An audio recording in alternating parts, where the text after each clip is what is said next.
ណិតដែលស្រឡាញ់ស្រី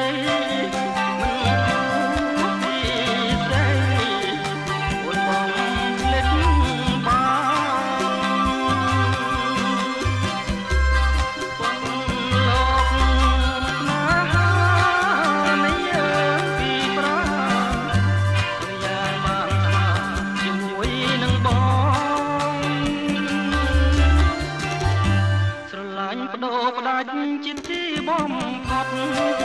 ម៉ែមិនរលត់មិនប្រែសើមកមិនកានទាំងបានស្គាល់ប្រាំត្រីផ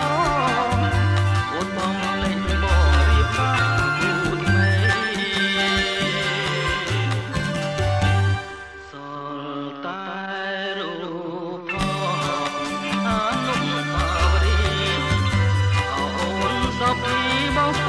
នារីរៃឃើញនឹងផ្នែកស្រងបណ្ដាប្តីថ្មីប្រកួតឈាមខ្សែគ្រួតដៃប្រលឹងស្រស់ស្រីសូហ្វីនារីបាយលិនអូនស្ដាប់បងសិនកែប្រ